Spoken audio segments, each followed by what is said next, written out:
Hello, everybody. Oops. Try that again. Hello, everybody. I guess you guys can probably still hear me, but I was like, oh my gosh, you can't hear me. I don't have my headphones on. I know you can hear me now. Anyway, I hope everyone's having an awesome day so far. Kahisha, did you have a nice birthday? I did. Awesome. And I cut all my hair off. I was going to say, I've never seen your hair that short before. Yep. Birthday gift for myself. Nice. How do you feel? Good. Yeah? Free. That's awesome. Well, good for you. Yes. Right on. Well, cool. Well, we are going to have a special guest on today, Paulo de Jesus. I've asked him to come on around 3:15. He might pop on early, but I figure let us get going, get some things covered, and then he can come on. And he's a mortgage broker, and he works the gamut, like 1 to 4 family and commercial. And if you guys have gone completely through the passive income course, then you've seen him before because I interviewed him. And then I put the interview in the course to give you an example of like what an interview would look like with a hard money lender. Well, that's actually how I reached out to him originally, was a hard money lender. So anyway, he might be familiar, but I've asked him today to focus on the conversation more on 1 to 4 family, which is more his specialty. But he also does commercial. So for those of you who are going for apartments or going to go for apartments in the future, just keep that in mind. That's something that he can do. So he can also answer questions about that.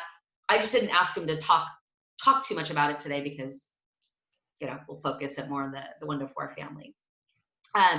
Next week we have Chad with IMC Money per Marlene's, like all that interaction between Tajane and Marlene. I just sent him a text and I was like, hey, you want to come on our mastermind next week and, just talk about your current programs and what you do and all that good stuff. And he's like, yeah. So he's going to be on next week as a guest speaker focusing on hard money. And then the following week, we have Corey from Anderson Advisors, and he's going to be talking about, I think, LLCs and retirement. I always think of him as the retirement guru because he and I, for the past 5 years, have always been having conversations about using retirement accounts for real estate. But I guess at Anderson, he does both LLCs and that. So in a couple of weeks, he's going to come on. So I'm just working on winding, and I'm kind of telling everyone, like, look, you have about 15 minutes to educate, teach, tell us anything that you think is beneficial to us, and then we'll just do open Q&A.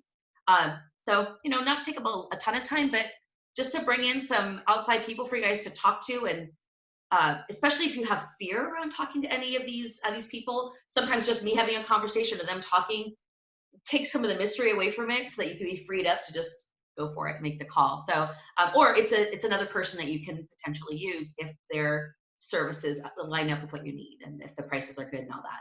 And I don't screen for that kind of thing. I'm not like, oh, this is the best person. I'm not making a recommendation. It's people that I've come in contact with, and they at least seem like they're a decent human being and they have something that we need or a value. So I'm like, yeah, if you want to come on and add some value, cool, we'll let you do that. We'll ask you some questions and go from there. All right, so that's what's coming up. Oh, Dina, you're funny. Okay. So what we're going to do today is we're going to start off with just any wins. I know we're probably going to have so many more people who show up. Oh, Marlene. Oh, Corey is your contact at Anderson? Okay, cool. Oh, and Amy, is Corey also your contact at Anderson? Oh, okay. Yeah, and I know he is for Steve as well. So several of you guys have already worked with him, and he is the gayest straight guy I've ever met. I mean, I don't even know how else to describe him. Because we used to teach, like, big seminars, 500 people, and he would just walk in like, hey, here's my wife. And I'm like, I don't know about you, Corey. He's so funny. But man, he's so knowledgeable, and he's just really cool to talk to, and I'm excited that he's coming on. So anyway, so that's coming up. So what we're going to do is we're going to start off with any wins. So we're going to start off with wins. Actually, even before that, I was going to do one other thing today different. If you have, I know there's a couple, just from talking to Kimberly, there's a couple of people who are working on deals. Joni, you're one of them. WePay was another one, but she's not on here yet. That are 2 to 4 units. And although you're in the apartment mastermind and Kimberly, who's the apartment expert, is your coach, she's just like, I mean, I don't really know 2 to 4 family, as silly as that sounds, because it's like so much simpler than apartments. She's just like, I really know apartments. So with the 2 to 4 family, and I'm like, well, tell them to bring it on the Tuesday call. That's what it's for. So anytime you guys want to do any deal review, for those of you who are in the apartment accelerator, like you can always bring anything under apartments, you can bring to the Tuesday call. You can even bring up apartment stuff here, but Kimberly is just going to focus more on apartments. So just because you have her as a one-on-one coach, like Joni, if you were working on a deal that was smaller and she's just like, I'm not really sure about the nuances of a 3-unit, I think what she's going to find is it's just infinitely simpler is all. It's nothing outside of her knowledge level for sure. But anytime if I need to like coach you on that through a deal because it's not in her wheelhouse, or if I need to advise her in advising you, we will do that. Okay, so just know, like you guys are fully supported with whatever you're working on. But it's just like if someone, I mean, I don't know, I've done apartments, but there's certain things Kimberly has done that I haven't done. So we'll always just support each other. Just know you guys will get whatever support and help you need on that deal. All right, but what I wanted to find out today is just in the chat, you can just put it in the chat. Is there anybody who has a specific deal that they want us to look at on the call today before we jump into the wins? Of course, there's no one's typing that I don't actually know, so I might have to go with the nodding or the nodding. All right, I don't see anything quite yet. Okay, that's cool. And so Joni, you have a deal you're looking up, but you're not ready to do deal review, or are you just typing? That's where you're not ready for it yet? Okay, no problem. So and I told Kimberly that, and that she put that on the group string. Just know in the passive income course, which you have access to both, Joni, if you're looking at a 4-unit, the whole section on making and submitting offers has both the calculators that are for 1 to 4 units, both the BRRRR strategy and a straight purchase.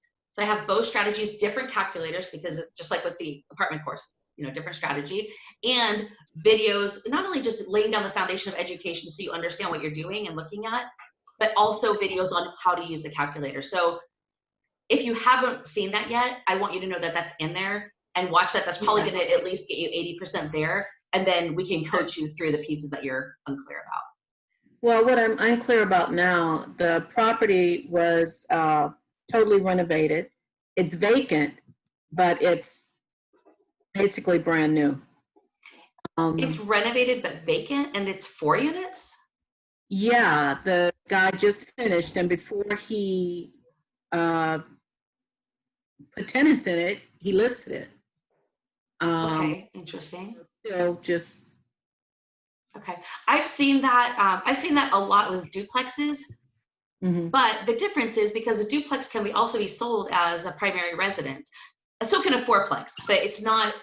4-plexes aren't purchased as frequently as a primary residence.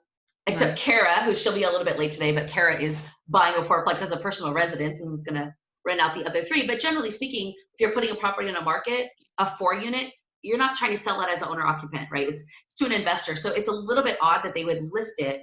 But duplexes, that's actually really common because sometimes the person who's buying it's like, no, I'm buying it for myself. So I don't want it occupied because I want to pick which unit I want. And then I'll go ahead and rent out the other. It's house hacking, basically. Yeah. So that's a little bit unusual on the 4-unit though. I didn't know how to analyze it because it was totally vacant. The thing that's going to be interesting about that is it's going to be difficult to finance. Is he planning on filling units? I just spoke to the realtor a couple times today. Okay. Here's the follow-up question to ask. Mm-hmm. Is he planning on filling the units? Because right now, unfortunately, what he's done is he's created an asset that's in no man's land for us to buy. Because unless you're buying it with cash, you're not going to pay hard money.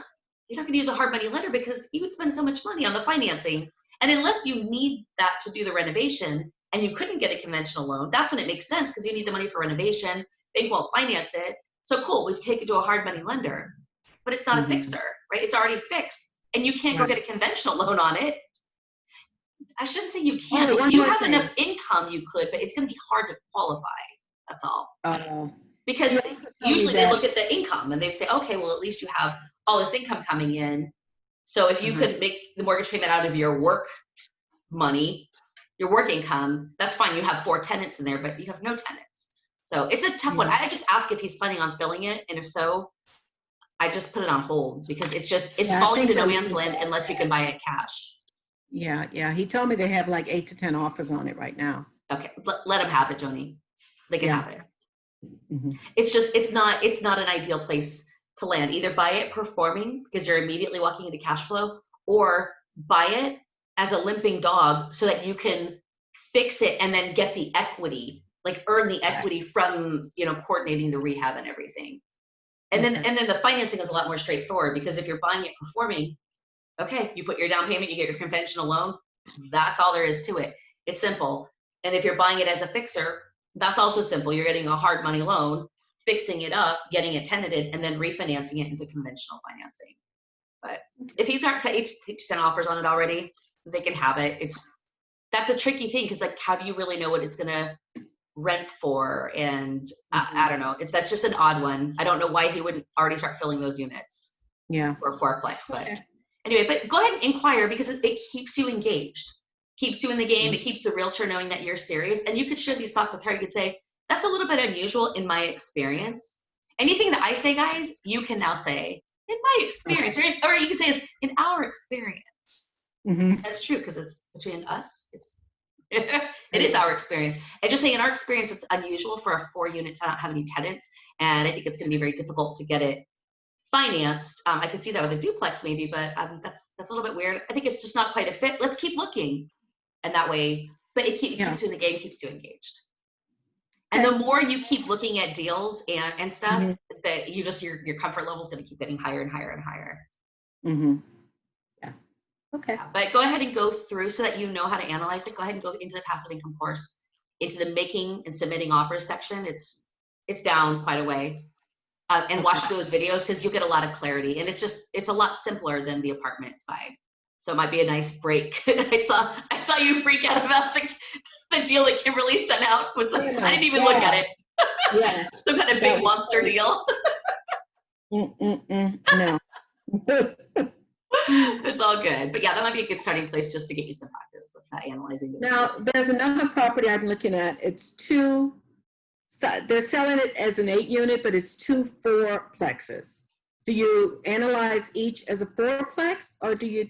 Yeah, you do. Unfortunately, it's funny because Jennifer and I were looking at a deal a few years ago, and that was exactly it. And the thing is that was so hard about it is it was seller financed a lot. Like it was 90%. He was offering 90% seller financing. And when I ran the numbers and I ran it as an 8-unit commercial property, the numbers worked. But but the reality is when you go to financing, the bank isn't treating it as an 8-unit property. They're treating it as 2 different loans, 2 different 4 units, which means each 4-unit has to appraise. Right. And my concern was, well, when I go to refinance it in the future, I can't just dismiss value and just go for cash flow, because if I ever needed to, and he's like, well, I'll hold the financing for a long time. I'm like, thank you for being willing to, and at the time Jennifer was playing poker professionally, and I said, but my wife is a professional poker player, would tell me and tell us, you always have to have multiple outs. And if I do this, I've cut off every other out, and you're not going to do that. So it didn't make sense because they were worth about $175 each if I looked at comps. But based on the price he was selling it at, it was like $225,000 each 4-plex. Again, as an 8-unit, based on net operating income, it definitely worked. But you have to think what your long game is. You have to think that at some point you might need to refinance it. I might need to sell it. But what if I go to sell it, and now based on comps, it's only worth 180 or 190, but I'm into it for 225. Cool. Now I'm stuck or screwed, and you just can't put yourself in that position. So yeah, so you should look at them as 2 4-plexes. Okay. Yeah, but it's hard because you're like, it's really 8. It is 8 units, but if the bank doesn't look at it that way, then it doesn't help you to look at it that way. Okay. That makes sense? Yeah. Good. Okay. Good deal. Okay, so let me see. Do I see Paulo hopped on yet? Not. Oh, there he is. Oh, wow, look at that timing. He's connecting audio. Hey, Paulo. You're on mute. Go ahead and unmute. There Sorry we go. about that. That's okay. No problem. Hi, everyone.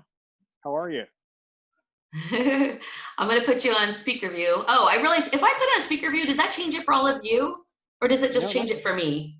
No, it might just be for you. Oh, okay. I didn't realize that. Okay, well, I'll still change it like that for the recording. But everybody, I'd like you guys to meet Paulo de Jesus. He's coming on today to talk to us about financing. And then when he's done, we'll open it up for Q&A. And then we'll jump into the rest of our call. So Paulo, welcome. Thanks for being here.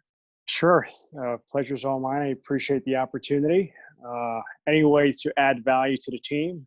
For sure, I think by the end of this call, if anyone has any additional questions, definitely reach out to me. Even if it's just talking shop or just, questions that doesn't even relate to my world, right? I mean, I've been in a very fortunate position to have been part of a slew of really, really good real estate investors.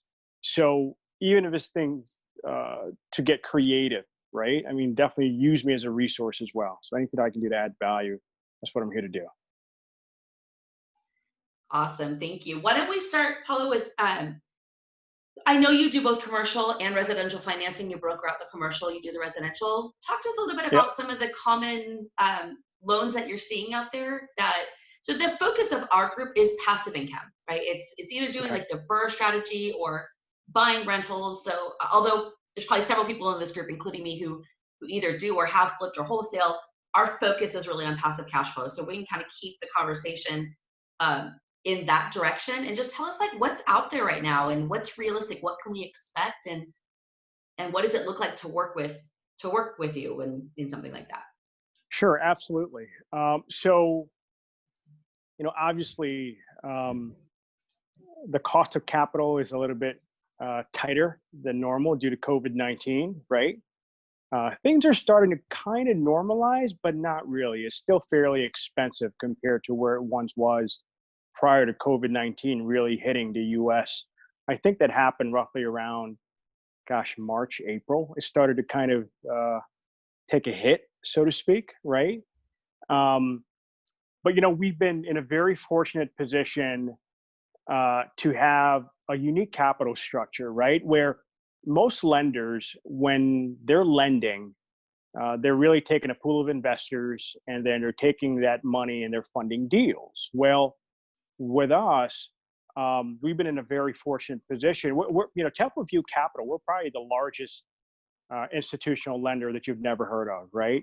And we're owned by several tier one investment banks like Credit Suisse and JP Morgan, Goldman Sachs, Wells Fargo, a couple of buy-side institutional investors, two large insurance carriers, and a sovereign wealth fund. So we actually have issued debt as well.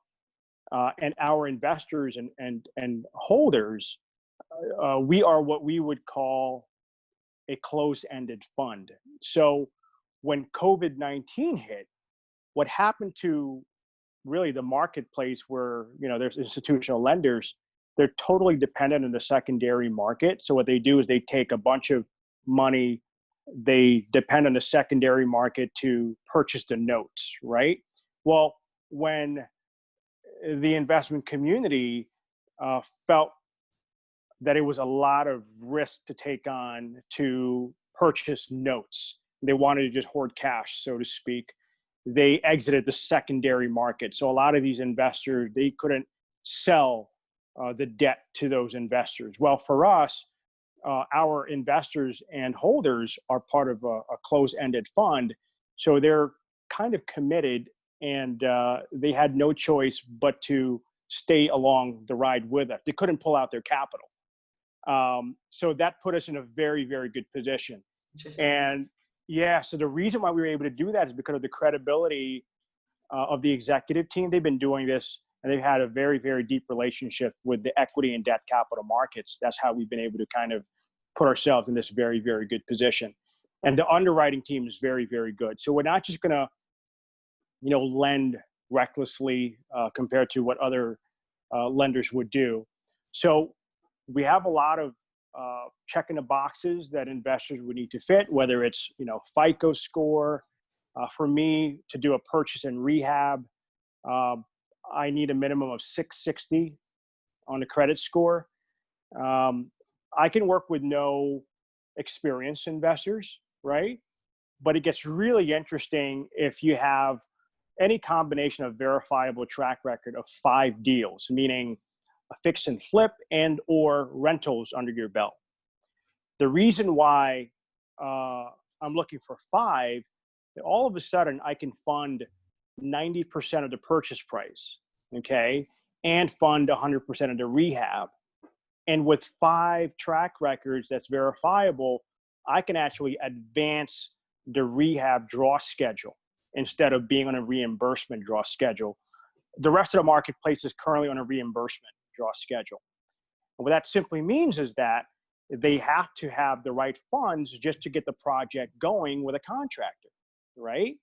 Where with me, if I'm advancing you the rehab draw, what happens is that 72 hours after you close, you're getting the first draw that I will advance hitting your bank account 72 hours post-close. So you can use that capital to get the project going. So if you have a great credit score and then you're at that 5 threshold for experience, then it becomes a really, really good cash position to do a deal with me. Gotcha.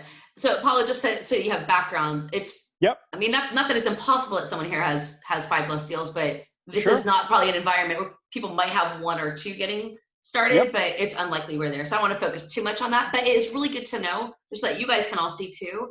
Funding part gets easier and easier over time as you get experience because of things like that. Like once you have a track record, it gets easier. It's just, you know, because you've proven that you've gone through things, you've learned the lessons, you know what you're doing. Exactly. But yeah, but let's focus a little bit more, Paul, if we can, on for people who are new or, well, actually, even, Sure. yeah, let's just say like new, because even if someone has 1 deal, they're still on the, Sure. the newer side.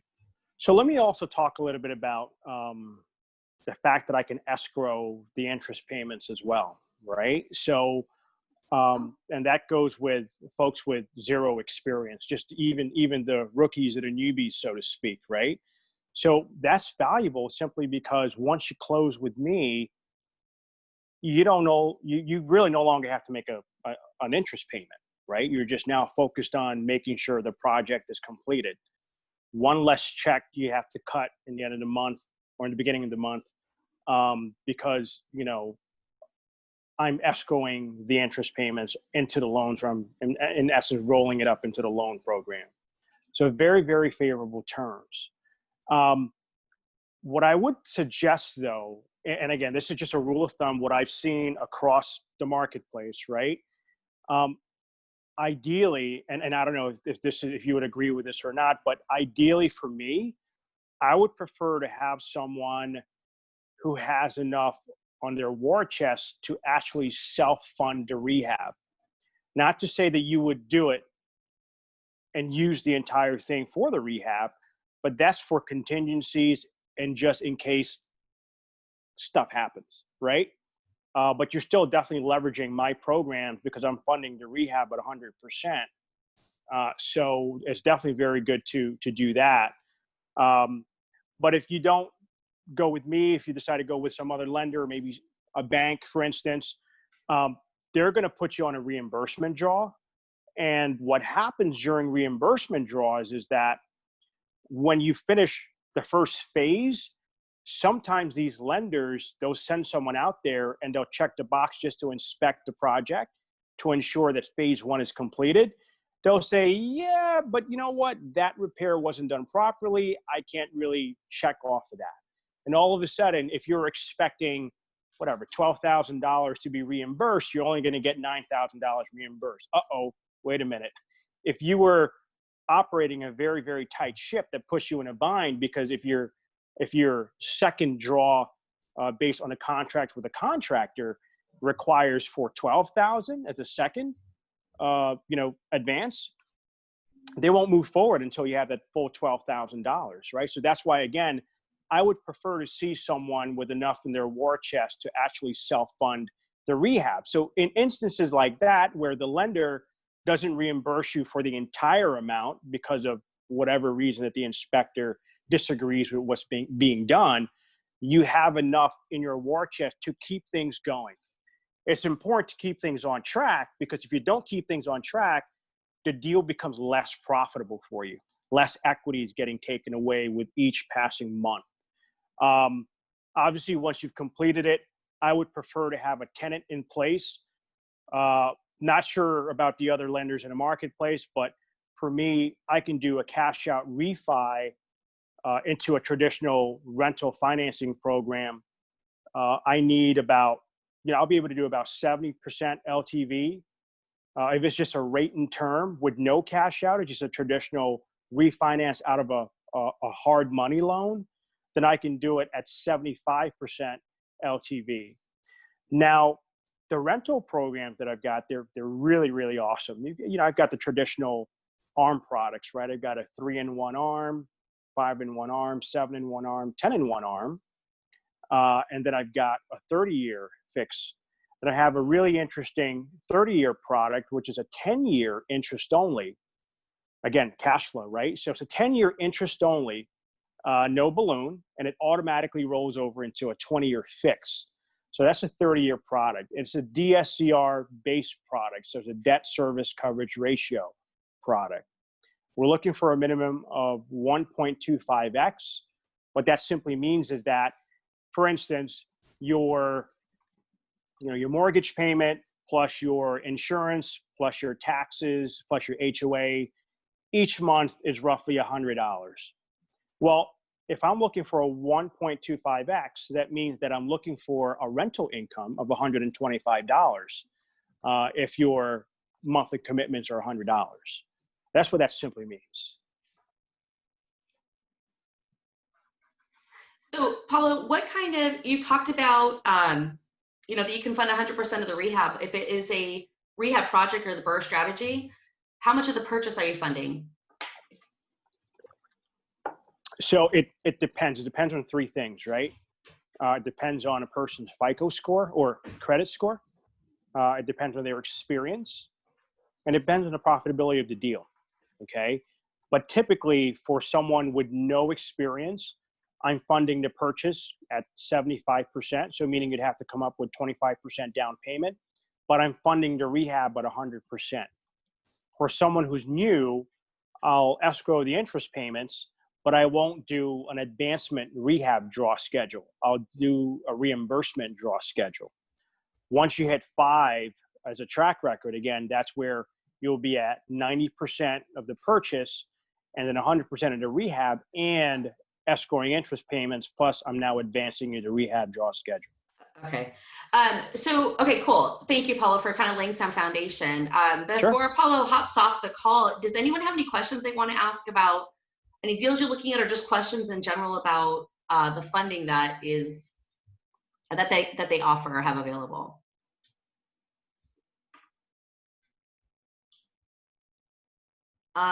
Escrow interest. Can you explain the escrow interest again? Oh, and you guys can just unmute and ask. You can just. Sure, absolutely. So what I mean by escrow, I'm simply meaning that the cost of the monthly interest payment, I'm rolling that cost into the loan amount, right? So that same amount is being drawn upon an escrow account that's being paid on your behalf each month. So what I would require is 3 months worth upon closing. Then the remaining 9 is going to be held on the same escrow account that the rehab amount is being held. It might be a little bit too much detail there, but so that's really pretty much what it means. I'm just rolling the interest payments up into the loan and I want to say prepaying it, right? But we'll say, you get the project done in, 6 months. Well, what happens to the other 6, right? Well, any unused portion of the rehab budget or unused portion of the escrowed interest payment, it gets credited to you upon the payoff. So you're getting it right back upon payoff. So if I'm understanding this correctly, so you're not paying monthly interest payments that's settled at the time of the sale of the property? Well, I'm asking for 3 months upon closing. Okay. Typically a 12-month term. So it's 3 months upon closing. We definitely want to see skin in the game, right? So we're looking Okay. for 3 months at close, and then the remaining 9 is held on the escrow account. Okay. Thank you. Yep. All right, good deal. All right, does anyone else have any questions for Paulo? Paulo, if you can, before you hop off, if you can, in the chat, put your contact information. That way, if anyone is interested in speaking to you more like one-on-one, or if they have a question about a specific deal and what could you do for them, that way they can reach out to you. Sure, absolutely. I'll put it Awesome. out in the chat. Do you want me to say it out as well, or would you prefer for me to just put it in the chat? No, yeah, if you could just put it in the chat, because then everyone can just like copy it and paste it. Sure, absolutely. I guess I Awesome. gotta see where, up there it is. All right, but before I head out, wanted to thank everyone for their time. And also the main focus that I had today was focusing on non-owner occupied residential real estate up to 4 units. I also fund deals that are commercial multifamily above 4 units, so 5 and up. And my maximum deal size is 2 million. So anything above 2 million, I consider as a multifamily commercial. So I also fund those as well, not through Temple View Capital, but through a different capital source. Any further questions, definitely feel free to reach out to me directly. I'll leave my full contact details in the chat, and have a fabulous evening. Awesome. Paulo, thank you so much for taking the time. Sure, you're very welcome. Take care. Have a good one. All right, good. So, okay, so what we're gonna do, guys, is we're gonna jump right into wins for the week. So go ahead and pull open your chats, and let's go into wins for the week. All right, so remember, wins are everything from, okay, sorry, I had to help him move along. I wasn't expecting it to be so tedious and more, sorry. Chad should be much more interesting to talk to. I'm like, okay, all right, so sorry. I'm just trying to keep it quick. Once I was like, okay, this is not ideal. Windy, Help- Stacy. help Pretty him move. dry. Yeah, that was a little rough. That was a little rough, but you never know. Anyway, No, so you last time didn't. when I interviewed him, he was like engaging and had a lot of information and knowledge. That doesn't always translate. Case in point today. Okay, well, it's all good. At least you have another resource should you guys need it. Oh, and he didn't post his information out because I kicked him off. He was probably in the process of doing that. Okay, so I didn't want to say anything when he's still on the phone. Okay, hold on a second. I will get it because I was texting him to give him the contact information for our call. He's probably like, yeah, Marlene, that wasn't him. That was yours truly. Winning today. All right. Okay, so Paulo de Jesus, and his phone number is this 1828. Okay, and I'm gonna be like, sorry, Paulo. Send a little text. Sorry, Paulo, I gave everyone your info. Okay. I was wondering why he was hanging out. So I was like, well, let me just help him move right along. All right, let's get into wins for the week. Now, wins are everything that includes something that, well, either it's a win because it's like an obvious one, like you got a deal or whatever, or it's something you did that you have been struggling with, or you pushed yourself, or something along those lines. It's time to acknowledge the journey that you're on and the hard things that you're doing. So go ahead and open up your chat, and I want you to think about what's a win for you for this week. What did you do for your real estate business? Kahisha, property I submitted an offer on a few weeks ago, fell through and is back on the market, so I submitted another offer. Ow, very good. Must be the new haircut. Good job. Good job, very good. All right, good. Tajane. Oh, Tajane, I'm really looking forward to seeing the Airtable that you sent on the group string. I haven't had a chance to look at it yet, but I just started using Airtable for actually managing like our back end, like all of you guys, where you are in your journey, your weekly accountability. who your coach is, if you have a coach, and like all that stuff. So Airtable's new to me, but I love it. So I'm really excited, Tajani, to see what you put together, and I'll definitely give you some feedback on that. So got a better organization system in place, contacted some new realtors, excellent. Started analyzing comps from Salt Lake City again, continued building buyers list, very good. Yeah, SLC is Salt Lake City. When you said SLT, and Dean, I thought you were talking about South Lake Tahoe, because SLT is known as South Lake Tahoe, Tajani. So SLC, Salt Lake City. Cami made an offer today. Ow, good job. And eliminated some realtors. Very good. Very good, Cami. I'm proud of you. Kara, oh, I got a 4-plex under contract. I know I shared that in the group already. LOL, that's okay. We're here to talk about it and celebrate it. That's a big deal. Exactly, Amy, right? Oh, good job, Kara. I can't even wait to hear about it. Meredith chose a couple markets. Excellent, excellent. Amy created your LLC, your holding LLC. Okay, very good. Tajani, I can't tell what that is. It looks like maybe eyeballs or amoebas, but whatever it is, I'm guessing it's enthusiasm. Some kind of emoji. All right. Christy, all right, Christy, I hired a buyer's agent and sent an offer on the big B&B deal I've been working on for weeks. Found a new mentor or friend with connections to possible partnership with the deal. Right on.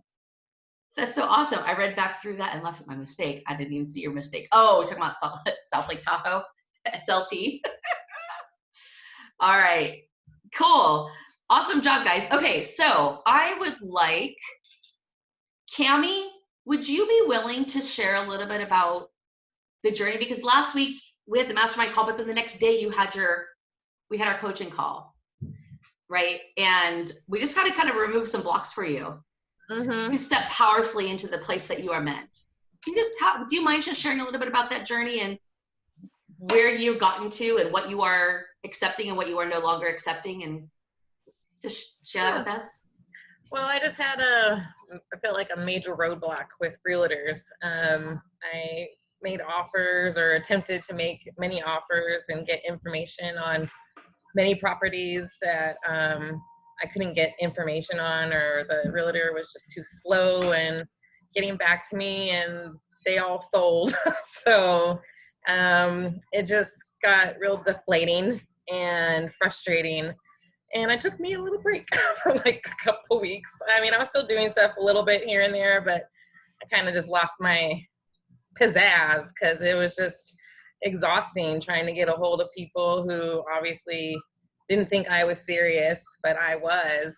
And it took me a minute to like really start making offers. So I don't know if that had anything to do with it, but you know, after I got comfortable and I started trying to get info and everything, it just fell through. So I had to recap and find new realtors and do some extra digging on them and make sure they're willing to do what I need them to do, and otherwise just move on. So I've eliminated a lot, I feel like, in one market. So like I feel like I've gone through everybody already, but I haven't. So it feels like I've emailed hundreds of freaking realtors at this point. So I want you to that's where talk I'm at. about the thing I want you to talk about is what you said to me about being on page 6 on Zillow.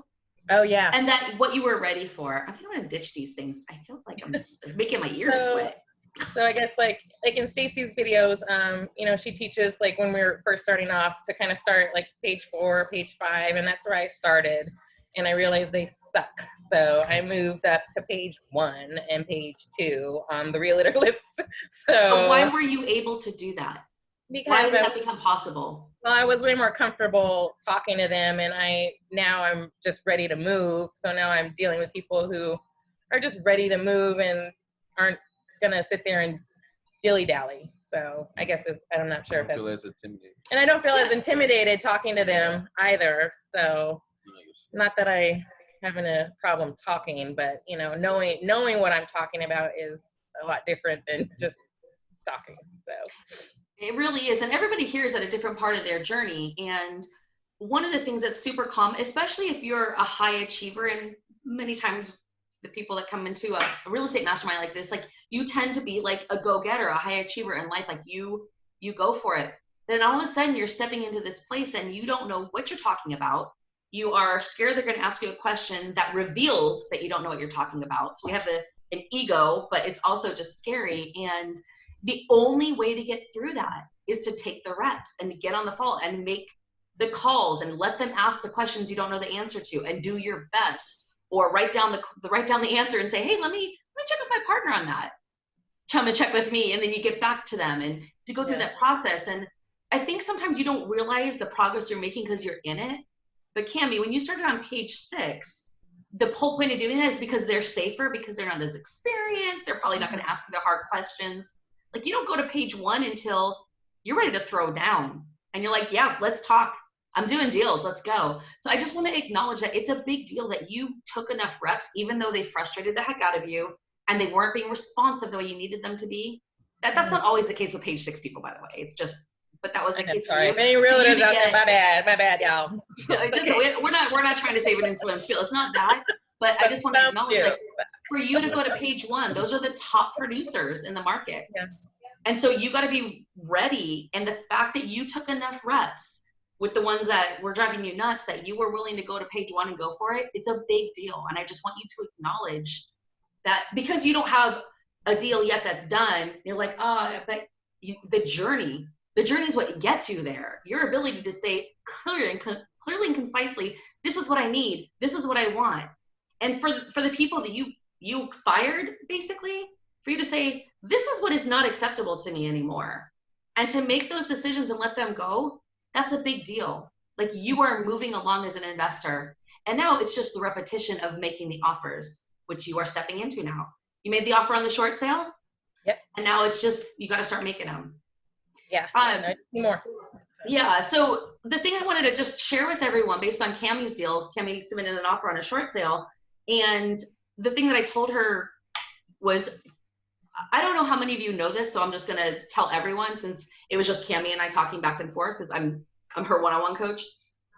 When you guys are doing a short, but anytime I have a conversation like this, I always want everybody to know about it. So I figured I'd share it with you guys today. When you guys are making an offer on a short sale, even if it gets accepted, it's only accepted by the seller of the property. That is not the final decision maker, because a short sale means that the person's selling it for less than what they owe. So the bank has to say, okay, because the bank is the one who's going to lose money. So when you guys are making offers on short sale, don't ever make an offer and be like, okay, I'm waiting to hear. You literally treat it like you went in your backyard in the middle of winter and planted a bulb. You just forget about it. It might pop up in the spring. And if you're me, it might not, because you have no green thumb. But that's the thing with short sales. You guys don't have to stay away from it at all. Make plenty of offers on short sales, but don't wait around. Your job is just make it. Make them quickly, make them fast, get them out there, because most of them, nothing's ever going to happen. And if anything happens, it's usually months later. And then there's back and forth. Okay, so that was one thing I let Cami know, like, cool, that's awesome. Just keep making more offers, because it's really unusual to hear anything back quickly. The other thing I told her is, when you're making offers on short sales, make sure you tell the realtor to write in there that the earnest money deposit is not due until bank approval, because the seller might accept it now. And normally you would submit your earnest money deposit. Well, cool, now you have $1,000 sitting in escrow for the next 4 months, only to find out the bank is like, no, I'm not taking that offer. Your money's been out of your pocket. And, you know, if you have tons of money, it might not feel like a big deal. It's just not a good financial business practice, period.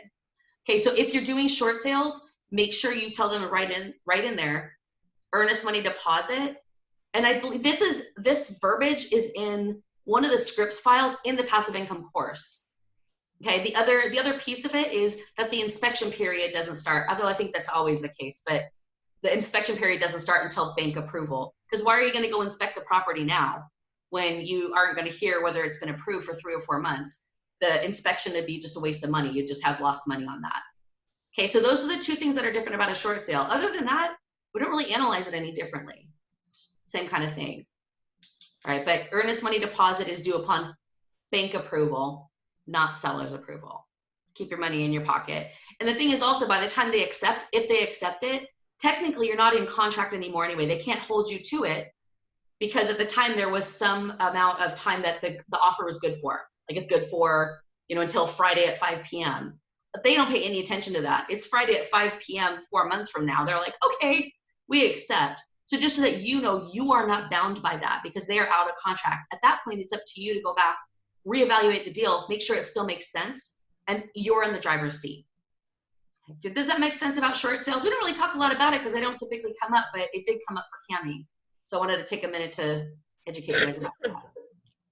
Any questions about short sales or anything like that before we move on to the next one? Was anyone wondering what that talking was when everybody is clearly on mute except Cammie, but then there was some other voice? Does anyone wonder like who that mysterious voice is?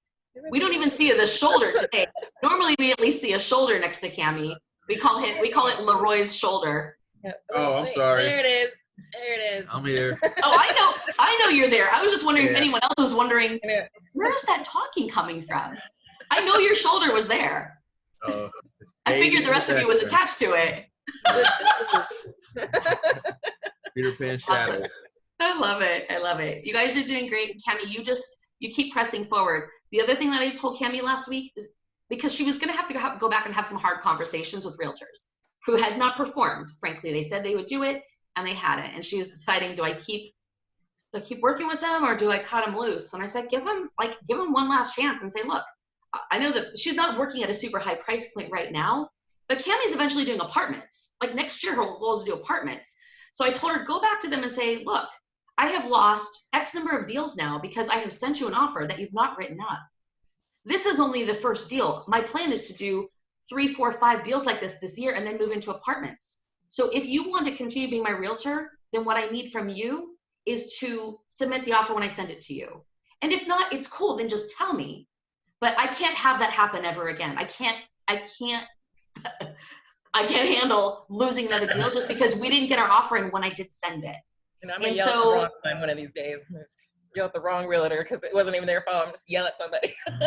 It gets so frustrating. They don't do it. So exactly. And so what I told Cammie, and she was a little bit like, well, I'm not sure. Because she's like, I can be pretty mean when I want to be, and I'm like, I can tell. I know you're a confident woman. Like you could bring it. She goes, yeah. So I'm struggling. Like, how do I find that middle ground of saying what I name, but not being a total B? And I was like, who is, I shared this on the live at 5 a little bit, but I said, who is someone that when you look at them and make it someone who's female, that they're a powerful leader, like they're strong female, that you could almost step into them and step into the role of them and then go handle the conversation. How would they handle it? And so Cammie had said, Rihanna. And I was like, okay, yeah, she's a boss. I've seen her perform. That woman is a boss. I can imagine in a real estate transaction, there's no doubt who's in charge, but she can very easily move into her feminine energy, like, oh, let's get things done, and probably her masculine energy, which is let's get things done, and the ability to ebb and flow. I said, so who is it? And that's who she said. So be Rihanna on those calls, like just step into that, because it takes the pressure off of you to be or not be a certain way, and then it gives you practice, it gives you reps. And once you have reps, you don't have to fake it. You don't have to pretend to be anyone anymore. Your personality merges with that. It's just because you haven't done it, it's unknown. Anyway, so that was some of the advice that I gave Cammie last week so she could push through this. And so I'm really excited that you got to the point where you got rid of a couple, got a new one, and got an offer out. I'm proud of you. Good job. Especially after being frustrated and being stuck. So it was very frustrating. Thank you. Not stuck anymore. Let's do it. Yes, no more stuckness. Awesome. Thank Awesome, you. Cammie. Okay, Mike, what's going on with your contract? Oh, yeah, you, Mike. Mike Robbins. What's going on with your contractor? I finally got a hold of, not the contractor, but the new controller for him. Their partnership that I had before with the other Stacy Yep. has dissolved. And so she had me a lot of information that makes me feel that I'm not sure if he's solvent. Yeah, I'm wondering how he's going to finish. It was actually, I laughed instead of cried what Paulo said about draws Right. that are the return draws, because I've gone all the way through pre-draw. The reimbursement has never caught up. never. You were specifically who I was thinking about when he was talking about that. Oh yeah, you saw me laughing. That was just to keep the tears from coming. To keep from crying? Yeah. Anyway, and a portion of that was because I wasn't able to actually follow the rules that you have set in your guidelines about having your own inspector. Right. Because in Oh, Illinois, because of COVID. in Michigan, in Grand Rapids, you couldn't, Right. as a non-lending entity, you couldn't call for an inspector because of the regulations. So I never had an inspector get out there. I only had their inspector that would tell me what wasn't finished when I was already paid the draw. Yeah. So the ex-partner has gone out there and since the last 2 days sent me an entire capture of the entire property. And I can see that it's going to be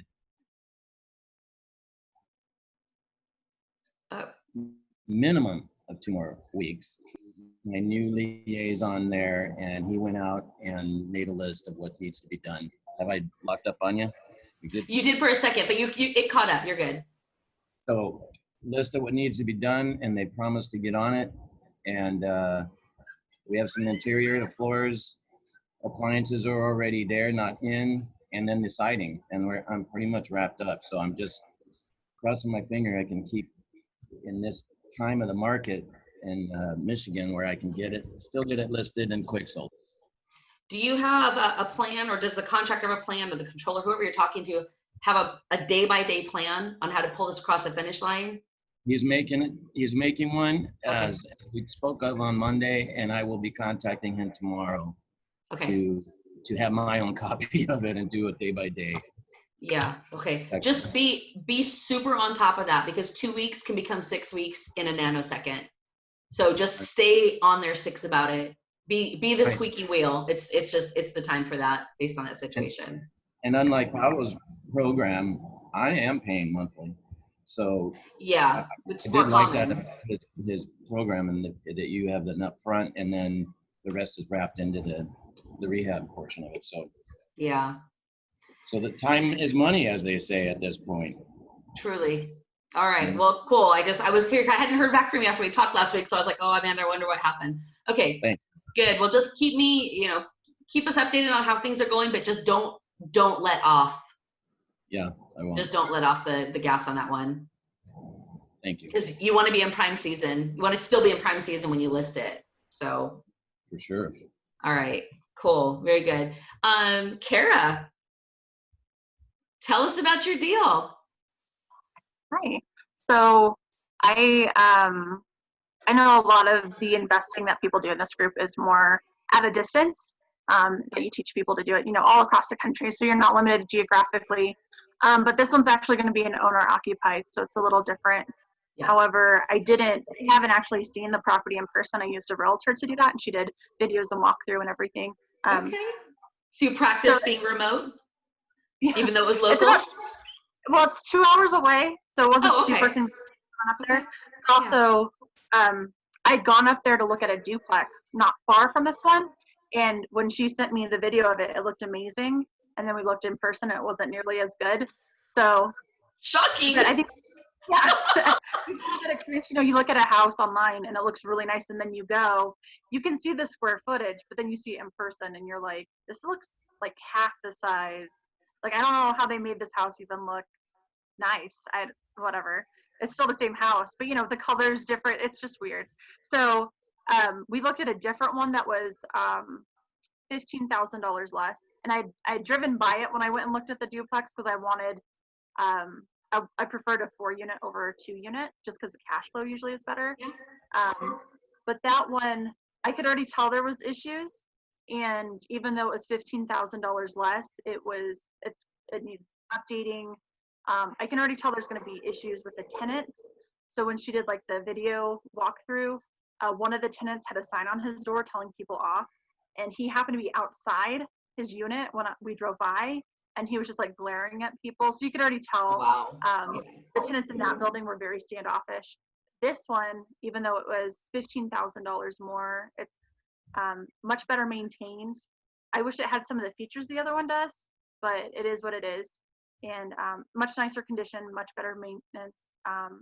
the owner actually met her. The tenants like actually let her into their units, whereas like the other one, tenants wouldn't even let her like into their units. She had to find one of them, and the lady was like not letting her take photos of certain rooms and stuff. It was just really odd. So I'd much rather, especially if I'm going to be living there in person, have tenants that aren't going to be awful. I'm still using a property manager. I didn't look at it in person, so I did still use some of those principles, but it's a little bit different because it's not going to be at a long distance. And my numbers are a little bit different as well, because being owner occupied, you get, you don't have to put as much down. I can put down more than the minimum, but I think I'm going to put down the minimum just so I have money on hand to invest down the road. I think that's a smart move. Yeah. To leverage. And then, yeah, exactly. So I may not, the money, I could put down a bigger down payment, but I think putting down the minimum and then growing that a little bit more and using it down the road is the best way to go. And then my interest rate is lower than a standard investment property, just because it's owner occupied, the programs are different. So. Gotcha. One of the things that you said, I just want to like tell you, I really wouldn't matter whether you're going to be owner occupying it or just investment property. If you're getting that kind of response from tenants when the realtor's going to see it, as an investment property, I'd be like, never mind, because one bad tenant could cost you so much in frustration, in money, and especially right now when you can't evict in many places, you're really stuck with that person. So I think regardless, and I more say that because I don't want you to think that really that actually matters more because you're going to live there. I can get why you're like, I definitely don't want to live by that person. But even if it was just an investment, that to me would be like, you know what, I'm going to steer clear, because I don't know what the deal is, but there's some serious negative energy around the tenants there, and they're just angry. And $50,000, especially when you're financing 97% of it, is nothing. It's a tiny, you're going to put a little bit more down and have a little bit, tiny little more payment to deal with a different level of property. So I'm glad you made that decision. I did not know about that. So we, also when I drove by, I noticed that you couldn't tell so much in the photos, but the one we passed on had old metal frame windows. And so I wanted that included. And apparently the seller wasn't as willing to negotiate or anything. And because of the type of loan I'm getting, I couldn't do a really good value add on my own.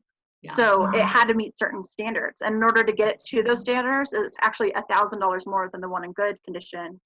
And then that's not even counting replacing the carpet. So the one unit she was able to get limited access to, the tenant even told her, she's like, I have a cat and this place already smells like cat pee. I just want you to know that it's not for my cat. And I was like, that's a great sign. I don't want that property. So it'd be different. I think I'm not afraid of putting in work in a property. I think there's, value add is something I'm interested in, but in this particular market. So my daughter has special considerations and we needed to move to a certain area. And I live in Wyoming, and none of our cities meet the population that you recommend of 100,000 to 200,000 minimum. So it's not, so there's just a little bit more confines, but that's what I have to deal with right now. So I'll take it. I still have a duplex, so I'll be moving out of my duplex that I currently own or occupy, and then I'll be renting that out. And then when it came to financing though, I just ran into snags because I can't fully count the rent for my duplex. I can't count the rent that I'll be getting from this unit or whatever. So this one will work, and it's only required to be owner occupied for a year, and I'll still have money left over I can build up for something later on. That's awesome. And then in a year from now, you have the option, you can stay and just, if it's working for you, and you can also rent it out and move into something else. Yeah, that's awesome. I wanted to have the numbers for you. I did request insurance quotes, but they haven't got me the actual numbers. And I asked my mortgage broker to get me the, I can't remember what it's called, but the statement that kind of does the breakdown showing you what you should expect, what the payment will be. Good faith estimate. Yeah. I haven't gotten that yet, but based on all the numbers I've done, and I've kind of padded them a little bit just to be conservative, we'll be living there rent free. So I won't be getting a ton of cash flow right now, but a year living rent free, that'll also help me save up some money for deals down the road. So that's like whatever you would have paid for rent or for mortgage payment, that is cash flow, because you would have had that as an expense. So just so you know, like, look at it from that standpoint from yourself, like that's a big win. Because if you're spending, I don't know, I'll just make it even, $1,000 a month on your housing costs, and now you don't have that expense because the rents cover it, you're cash flowing $1,000 a month, and you're using that to pay your own portion. The other way you could run the numbers a couple of different ways.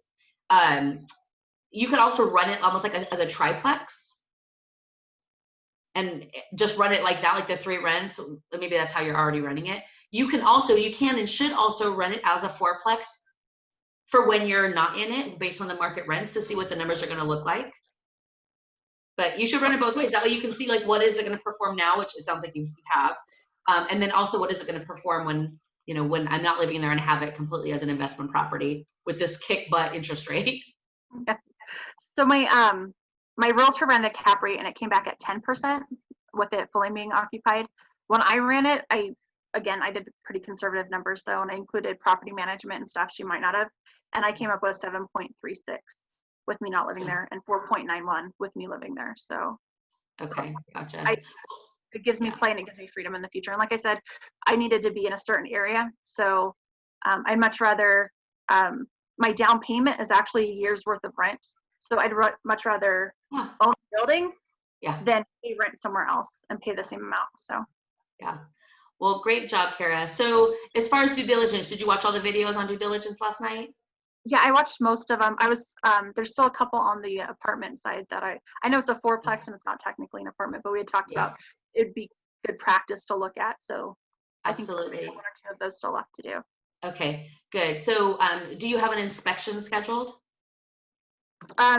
So we just got accepted yesterday, like 24 hours ago. So that is being scheduled. So I'm sending the check out tonight or tomorrow.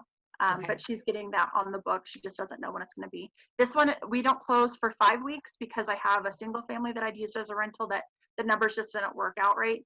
And we closed that in about a month. So we just kind of staggered those and gave ourselves a little bit of play just in case we hit a snag with a single family inspection or what have you on the one I'm selling. Okay. All right. What was my other question going to be? How long do you have for due diligence? I think it was 7 or 10 days. I don't remember exactly. And then after that, she gave me the time for the inspection. Yeah.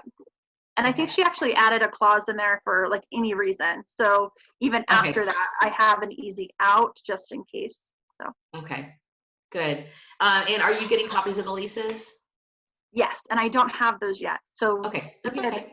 She had requested them and she thought I would have them today, but we still don't have them. So we should have them by end of tomorrow, I would expect.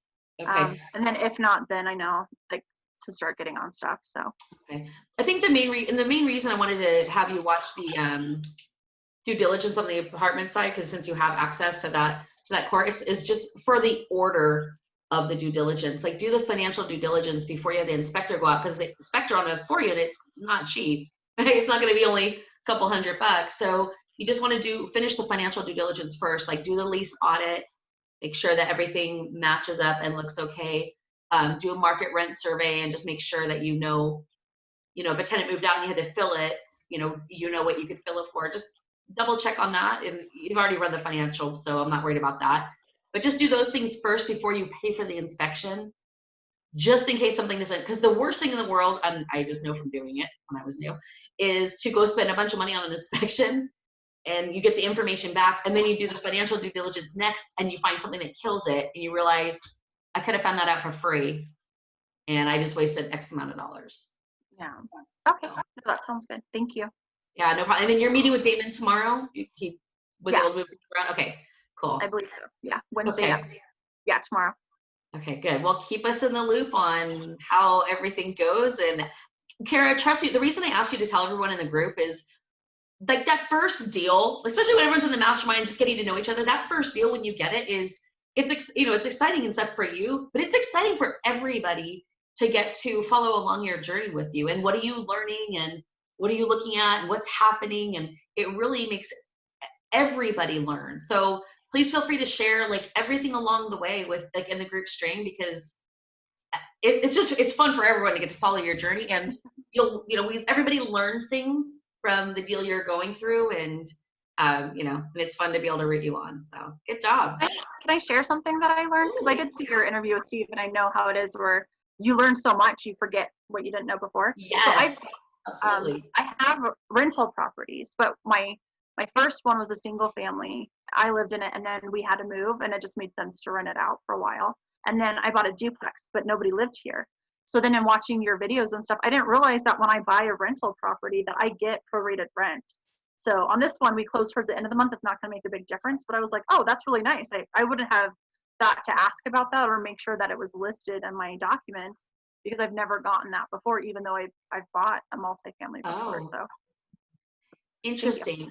So what is the date of your closing? August 26th. Is there any way you could push it to like September 3rd? I don't know. Maybe as it gets closer, you could be like, oh, the lender's delayed. Maybe. Here's why. And Steve and I talked about this at one point. And sometimes you have the option and sometimes you don't. But from a strategic standpoint, especially since you have 3 rents that you're talking about, so you also have to pay prepaid interest. So if you close on the 26th, you're going to get 26, 27, 28, 29, 30, 31st. So you're going to get 6 days of rents. And you're going to pay 6 days of interest. So there's some coming in, some coming out. But the rents are a lot higher than the interest. So you get a much bigger benefit. The earlier you are in the month, if you get a lot of the rents, you're going to have a higher closing costs, but you're going to have higher than that income coming in. So you're going to have to bring less to closing. So it's just a strategy because, there's some in, some out, but the ins are a lot higher than the out. So if you can push it till 3rd, 4th, or 5th when you would get the prorated rents, it'll lower your amount you have to bring in closing. Okay. So as a general strategy, it's a good idea to try to close more towards the beginning of the month than the end. Yeah, I think the theory is that like the ideal time is like the 3rd to the 5th, because most of the rents come in between the 1st and the 5th. But yeah, I always say like 5th or 6th, just because all the different deals I've done, I've seen so many people that pay like 4th or 5th, but it depends on the market and when, like what's customary in that market as far as when the late fees are due. So anyway, so it's kind of gets tied into that, but if you could push it to 3rd to the 5th, it'll probably end up being better for you. Plus at closing, you're probably going to get the security deposits. So that'll reduce the cash you had to come out of pocket. Now, of course, you still need to go take those and go put them away somewhere so that you have them if the tenant moves out, but just so that you guys know kind of the money you have to play with when you're closing, you'll get a credit for the security deposits. And of course, that's part of the whole closing part of the course, is making sure that's part of the lease audit. How much is it there? And then when you go to close, making sure that it's on the closing statement. And it's oftentimes not. Okay. It's oftentimes not. And it's not because anyone's trying to do anything purposefully. It's because title companies don't close rental properties that much, and it's just not in their wheelhouse. So you have to catch it. The prorated rents and the security deposits. But that will help to reduce the amount of cash you got to come up with, which is nice. Thank you. Yeah, no problem. Actually, another question I want to ask you is, have you started calling around a property manager? You said you are going to have a property manager for that property? Yeah, and sounds terrible, but I don't like them to know, like my tenants upstairs. They might have figured it out by now because they sometimes get my mail. But they deal with the property manager. They don't deal with me. And I prefer it that way. I didn't want to deal with somebody at like 2 a.m. You know what I mean?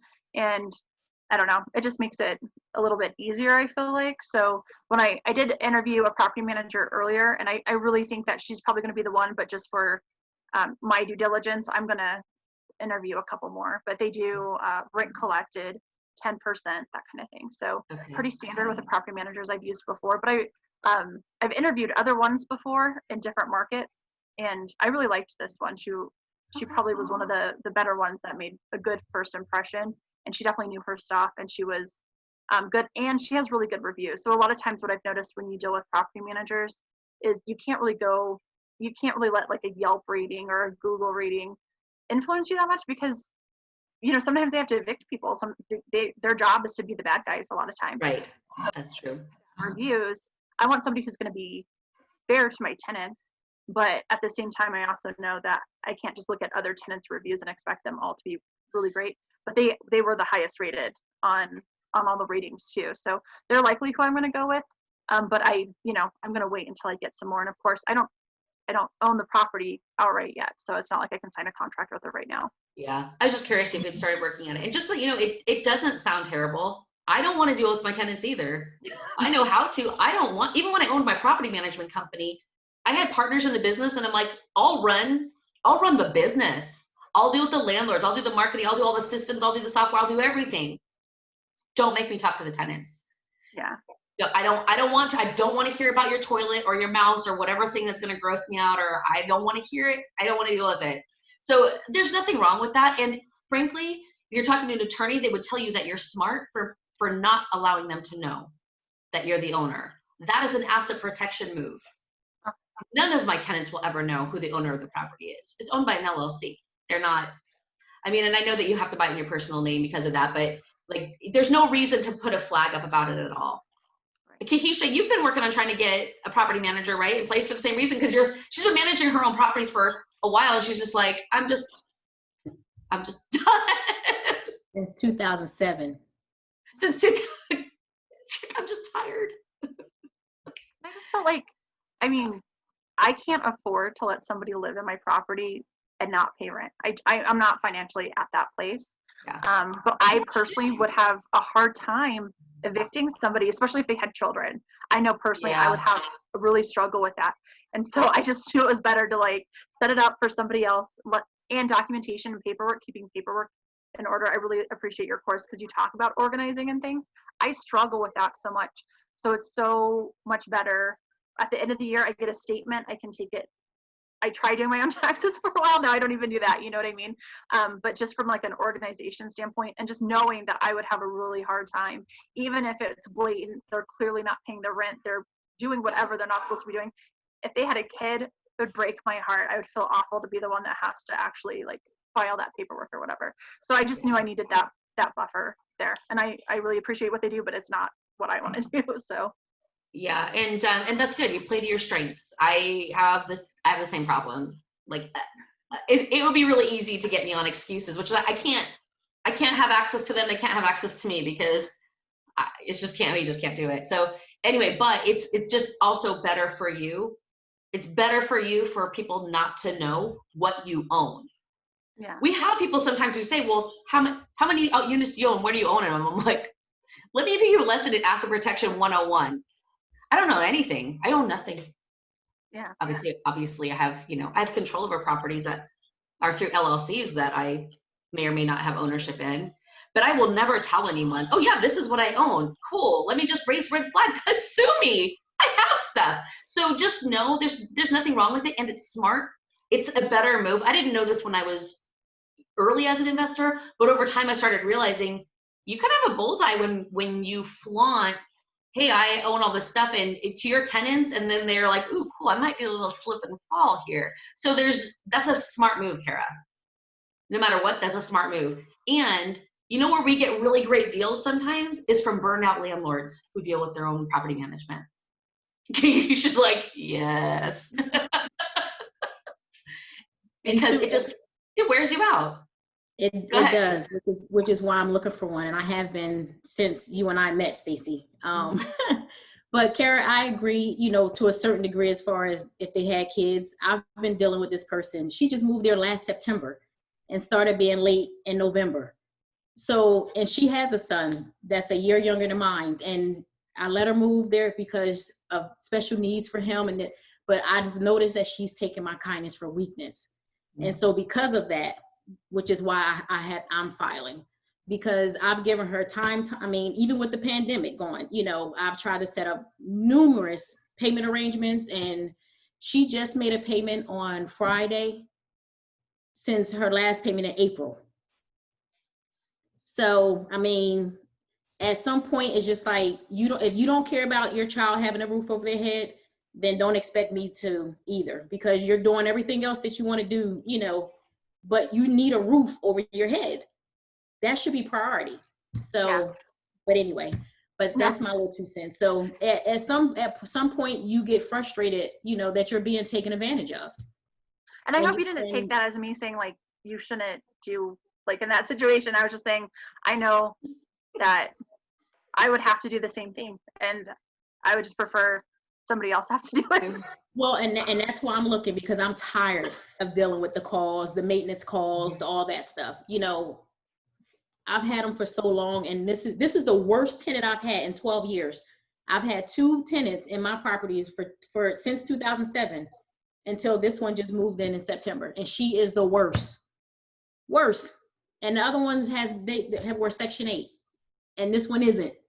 So, Wow. but yes, if you can get so now I know from Stacy to always get property managers, because it is a headache, and I can't find one. Oh, really?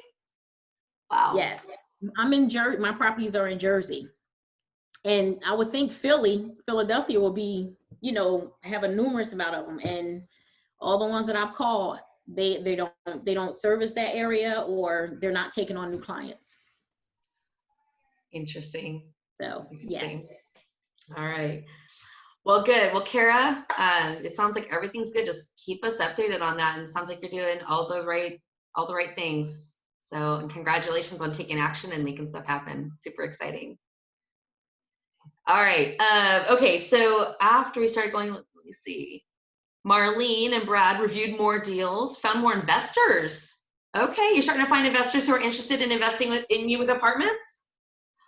Can you tell us a little bit more about, like, how are you finding them and how that's going? Because I know that was a big hang up for you in the beginning. It was. So I have an issue dealing with friends and relatives about our finances. Like you said, you don't want to flaunt your stuff. And we have another business, and we don't talk to our other business partners about that very much, what we do. But it turns out that maybe that's a mistake, because one investor's already invested in one of our fix and flips. Then Brad had a friend that he talked to a few weeks ago, and it's like cha-ching. It's like, ooh, he's got all kinds of money. And then he has another buddy that we know this guy, but he's like, ooh, Brad and Marlene are doing what? I want to put some money in too. So we're like, hold on. We don't want too many people in the pot. You know how that goes, then it's too thin, but it's exciting. It's like, wow, it works.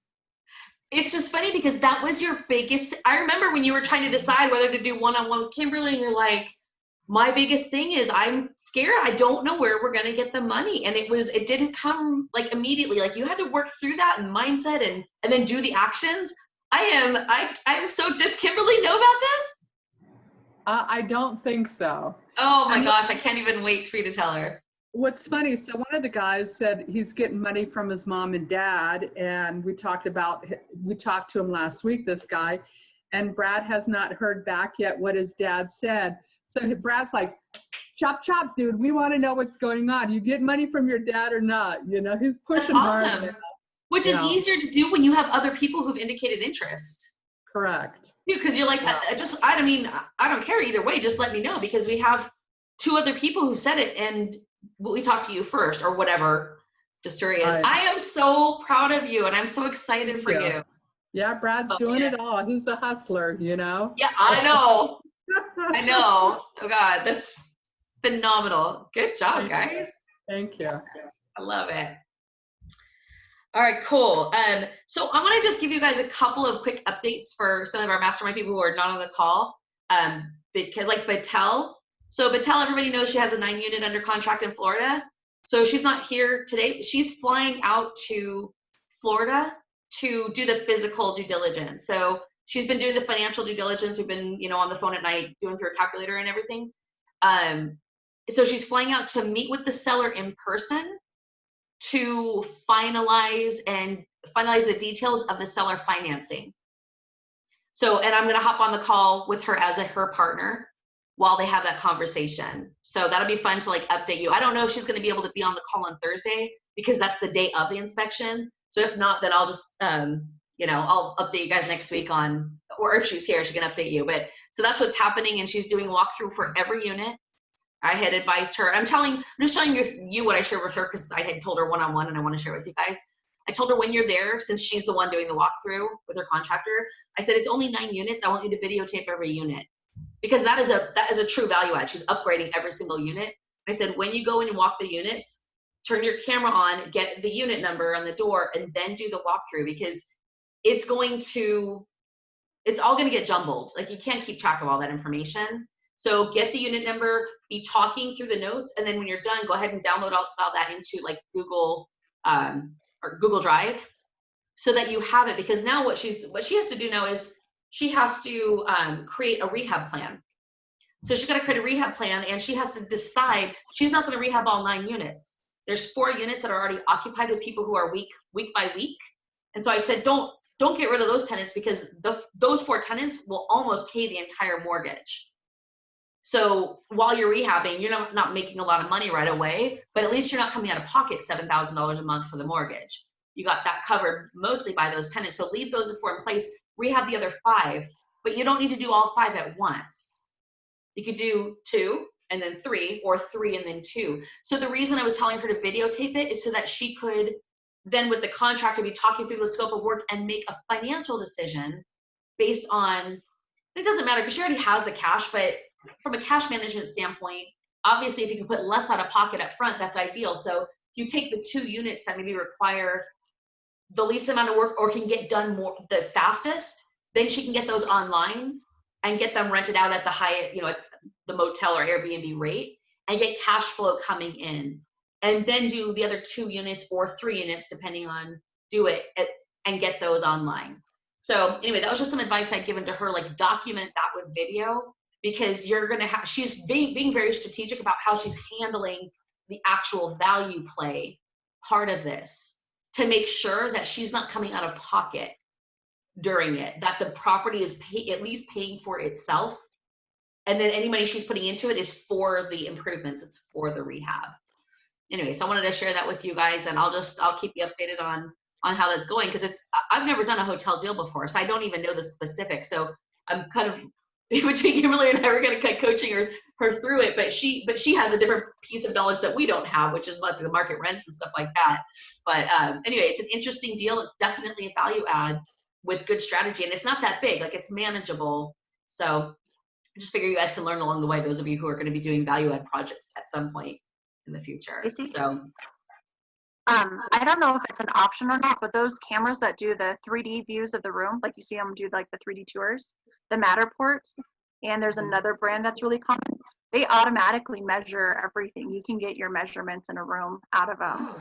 So I know some places you can rent them, or she might be able to request one. I don't know if it's, worth her time or whatever, because they're hotel rooms. It's not like, but what's really nice about them is you can do the 3D tour, but if you have access to the full upload or whatever, you can actually do measurements. And the Matterports are the most expensive, but they do the most accurate measurements. They use them for like adjusting fires and stuff like that from fire losses. Kara, could you do me a favor, and on the cash flow string, can you tag her and basically just and say like, hey, Patel, something for you, and then leave her that voice thing, and that way anyone who's not on the call can also know about that, because I know about Matterport when I'm listing a flip, but I never thought of it for using it for this purpose. That's a great idea. Yeah, I'll put it in there. Cool, thank you. That's awesome. And then Josh and Amalia, some of you guys may or may not know them. For those of you who've been around since the beginning, well, Mike, I know you know them, and Steve and Cami and Natasha, but and Tajane. Josh and Amalia are the most experienced investors who haven't got a deal that I've ever met. And so I worked with them back in like late October last year. They have been in due diligence on 5 deals. And then they backed out of 3, and they were all for legitimate and weird and very big learning curve reasons. Like, they learned so much. They have so much knowledge, but they had to back out of the deal. There was some big thing that couldn't be rectified. Deal number 4 happened right at the beginning of, or it couldn't, deal number 4 looked like it was going to go, but the seller it was like a family trust, and there was one person that couldn't reach to sign the documents. And so it just wouldn't close. So that one was still kind of sitting out there. They got into deal number 5, not sure what's going to happen with deal number 4. And deal number 5, this was one of the biggest learning lessons, which is why I'm going to bring it up, because a lot of people haven't heard this yet. This was back in, so they got it under contract in February. They were supposed to close on April 1st. And it was tenant occupied. It was single family home. It was a fix and flip. They're going to do upgrades on it and flip it. And there's a tenant in there. And I said, does your contract, because at this point they didn't need me to review their contracts anymore because they were very experienced, right? Just no deal had actually like closed yet. And I hadn't looked at their contracts. They didn't need me to. While they're in the due diligence, and I said, okay, there's a tenant. Is the tenant moving out before the closing or after the closing? And they're like, I don't know. How do you tell? And I said, what does it say about possession? And they're like, okay, they read it and they said, possession is on April 2nd. We close on April 1st. And I was like, okay, since you're in your due diligence your period, and this is the time you can renegotiate if you need to, you must renegotiate this point. And I'm telling you, nothing's probably going to happen, probably won't matter at all, but just in case, you got to go back. And they're like, okay, but why? I said, because if your possession is April 2nd and you close on April 1st and the tenant doesn't move out, meaning that the tenant was going to move out on April 2nd, and the tenant doesn't move out, now you have a property with a tenant who won't move out. Your strategy is to fix and flip it. You need it to be vacant. So that could screw up all your timelines. They weren't getting a hard money loan for it. They were funding the rehab out of pocket. But normally you get a hard money loan, so your expenses would be really high during that period of time, right? So I was like, you have to change it so that possession is, and here's the other thing. You have to make sure that the day before closing, your realtor goes and does a walkthrough and make sure that it is vacant and that the property is in the same condition that it was when you did your inspection. Because sometimes tenants who are getting booted or they're getting pushed out of their home because someone else is buying it, they might get mad. I would hope not, but they might. And they might do damage because they're mad. So you have to go in and double check to make sure the property is in the same condition. Otherwise, you might close on it and realize, shoot, they did like $15,000 worth of damage on their way out. But you could have just found that out by sending your realtor and or your home inspector, if there was an issue, to go verify the condition of the property. And until the property is closed, negotiations are still open. Because at that point, they could say, look, the tenants are out, but they did this damage. The property is not the same property we inspected, and you either reduce the price or are backing out, and they would have the legal ability to do that, the legal right to do that. Okay, so of course nothing would happen, right? So they changed the contract, possession upon closing, and I said, don't wire the funds until you have confirmation that everything's good. And sure enough, the closing got pushed off a little bit anyway, got pushed back a week. Sure enough, they're waiting to close. Tenant hasn't moved out, and now it's COVID, and now there's moratorium on eviction, and they wouldn't be able to get him out. And now so I told them, I said, well, that sucks that you can't close, but the good news is it's not your problem. It's the seller's problem. So it's up to the seller to rectify that situation before it's on them to have to deal with it. Anyway, so the reason I'm bringing that up is this whole time from April 2nd, original closing date, to now, they've not been able to get the guy out. And then now he's in jail for damaging property and rioting. So I'm like, I feel like you might be dealing with someone who might just do damage to your property too. Like, you better really get that inspection. So what they're faced with, and why I want to share this with you guys, is because I want to teach you not just how to invest, I want to teach you how to think. How do you think through problems? How do you think through challenges? And so I met with them and last week, and Amalia's like, so we basically got the clear that we'll be able to close by Friday. From the realtor standpoint, tenants out, we'll be able to close by Friday. And I was like, well, what about your lender? She goes, actually, I don't know. I'm like, they probably can't close that fast because they need time. Like, it's a conventional lender. I said, they probably can't close that fast, so that you need to find out about. They might need to do an updated appraisal because it had been 4 months since the previous appraisal. I said, so don't commit to closing by Friday because you probably can't. And just find out what's realistic from your lender, and then go back to the realtor and say, this is when we can close. And she's like, okay. My other concern is like that she's asking me, she's like, what do you think the market's going to do? I'm like, that is the $1 million question, which is why I'm not suggesting people get into fix and flips right now. Just starting off brand new, because you're just getting in now. It's going to be 4, 5, 6 months before you're selling. And I don't know what the market's going to do. We are in unprecedented times. We've never had a market stay this strong this long. So it's likely that the market is going to correct, or it's going to soften at a minimum at some point. I don't know if that's going to be in 2 months or 2 years. It's already gone on good so long, but it's because there's a lack of inventory for the type of inventory buyers today, HGTV watching buyers want. And that's been created through television, right? The buyers want, I want that really gorgeous, nice house. There's not a lot of it. So I said, what you're putting back on the market, people are very interested in that product. So that's probably keeping the market up. We don't have enough inventory. And on top of it, interest rates are really low. So you've got everything working for you today. So it depends, how long is this rehab going to be? So anyway, I want you to kind of like think through that process. So for her, the other thing was, okay, well, if we can close in a couple of weeks and we rehab it, we were talking about adding 400 square feet in order to get the higher ARV, because their ARV had gone down based on recent comps. They're like, but if we add 400 square feet, we can actually get this amount. I said, okay, you need to ask the contractor, how much is it going to be to add the square footage, make sure the numbers still work. How much longer is it going to take to rehab it? Okay, because that's going to impact it. It's coming up on August.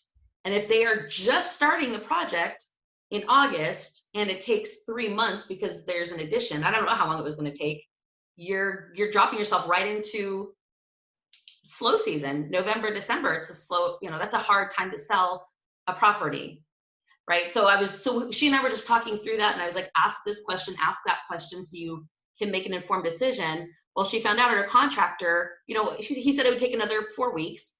That's reasonable, but he can't start for 7 weeks. And the original timeline was going to be like 8 or 10 weeks. So I'm like, you're literally dropping the end of your rehab right into like end of December, beginning of January in Alexandria, Virginia, where it's so nice and warm. So like, do you see kind of like what, these are all the things that they are thinking through, but they're like, oh my gosh, like we just want to get a deal.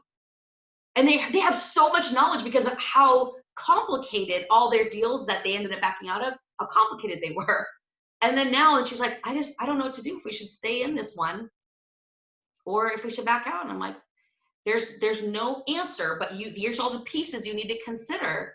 And obviously the further out it is, the further out your selling timeline is, the more of a concern that market shift question becomes. And since it's already a question in her mind, I didn't introduce it. She asked me, like, I'm a little concerned about the further out we go, the unknown in the market. I'm like, yeah, that's true. It is unknown. And you can't even start your rehab for 2 months. And it's going to take an extra month. Market might be stronger by then, and it might be soft. I don't know, because we really focus more on cash flow. It doesn't matter so much for cash flow. But for flipping, it totally matters. So does that make sense? So they're making a decision about it. They're probably going to back out. They went back to the sellers and said, we need a $15,000 price reduction because values have gone down. And the seller basically said no. So they're probably going to end up backing out of the deal.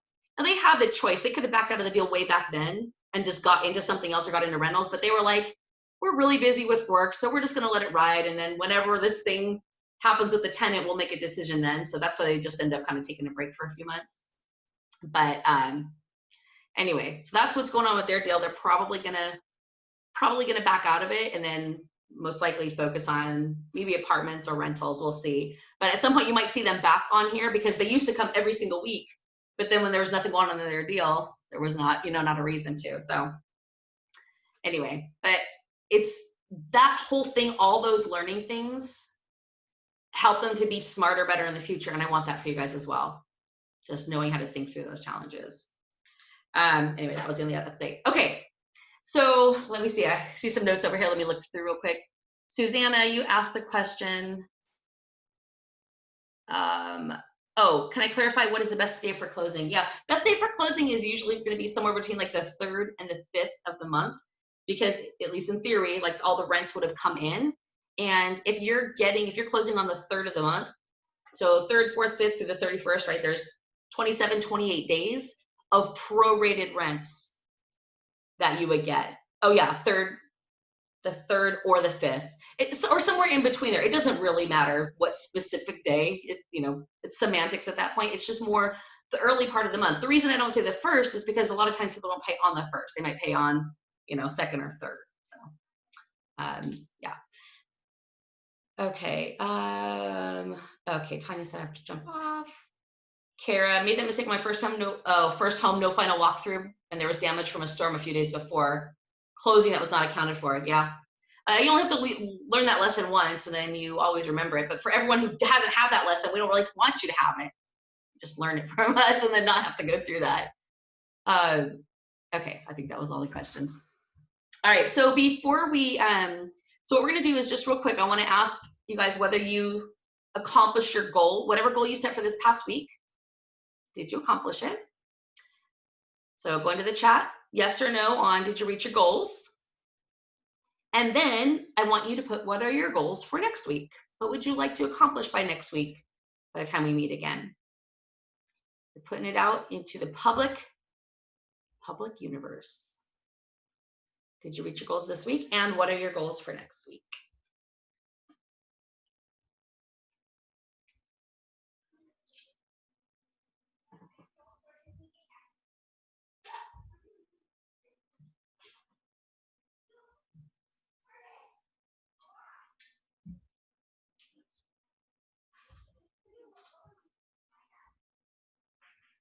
Marlene kind of met them, got it. You kind of met your goals.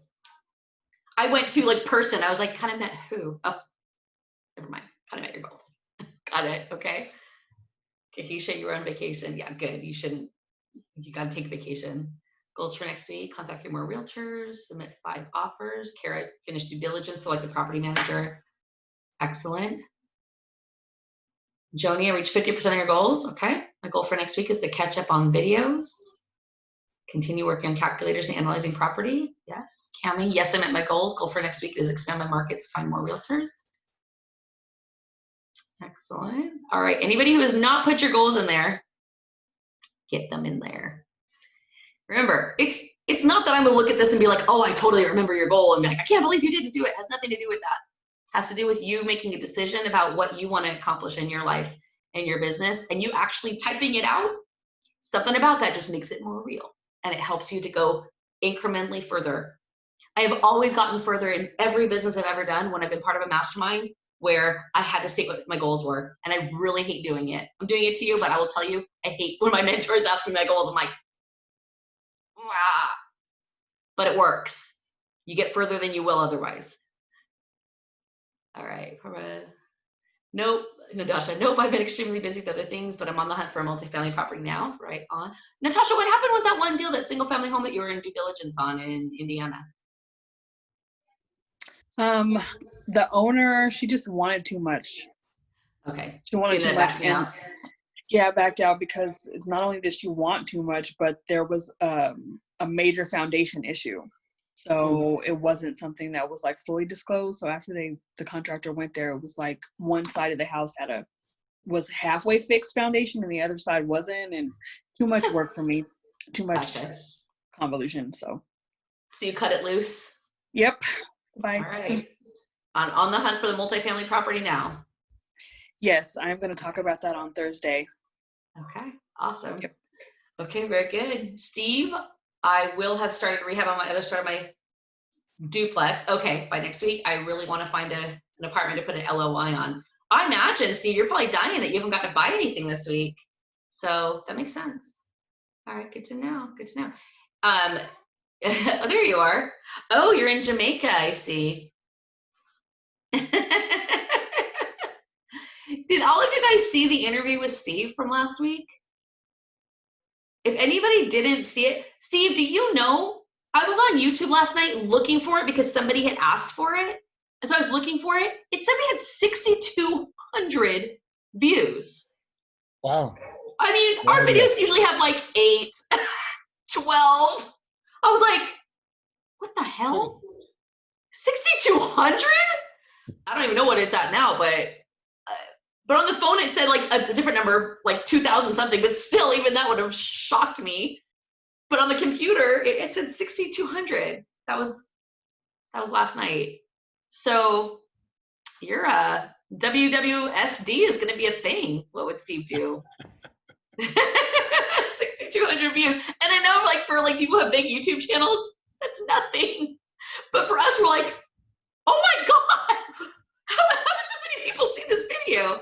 Anyway, so it was so good. It was just, if anybody hasn't seen it, and or if you're in due diligence on a property and you're getting ready to close, I would go back and watch it again. I mean, it took a while. I was like a dentist with Steve, extracting information because he didn't necessarily remember like what was new or what he learned.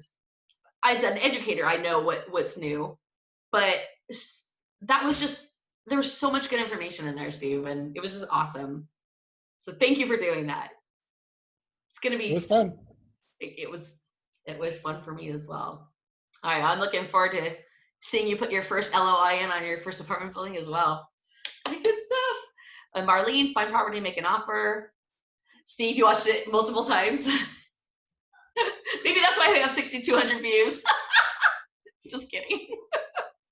That was good stuff. On well, tomorrow we do the live at 5. On Thursday, Bobby, who was part of our original beta mastermind, is going to come on and talk about his first deal Thursday at 12:30 Pacific, 3:30 Eastern. So if you guys want to tune in for that. And his first deal, he ended up getting 6 duplexes. So, similar. So anyway, it's going to be an interesting one. All right. And then finally, I just want to open up for any Q&A. Are there any questions or challenges or anything that you guys are dealing with or that you want to walk through, anything like that before we convene? No, everyone's good? All right. Well, same time, same place next week. I will have Chad with IMC Money on. He can be verbose, so I specifically told him 15 minutes and then Q&A, whatever questions they have, because he's an orator. He's very fancy and fabulous. He looks like a Ken doll on the stage. He's a professional speaker. So I told him you have 15 minutes, but he's got some good programs if you're looking to rehab, and probably even more importantly, the proof of funds that he has, which he used to offer for free. As soon as COVID hit, I think he must have lost a lot of money for staff or something. And so now he has some kind of program for proof of funds. So I asked him if he could talk about it so that we, at least what your options are for that. And then if he has a program that you're interested in, then you could just reach out to him one-on-one and talk to him. So he'll be here next week for that. In the meantime, just keep going out and taking action, making things happen, and keep it going on this string so we can all celebrate with you guys along the way and have an amazing evening. Oh, Susanna has a question about selling her flip. All right, Susanna, come on. Do you want to do it? Oh, sorry, Natasha, I didn't realize that was one-on-one. Susanna, do you want to wait until the end of the call and have me send you a new link? I'm going to wait to see if it answers in the chat. I never got to see your face. Oh, someone disappeared. Yes, okay. All right, guys, so we'll go ahead and wrap up. Susanna, I'll shoot you a link to a new Zoom, and then we'll have a chat. And guys, I love all of you, and I will see you next Tuesday. Have a good one. Bye.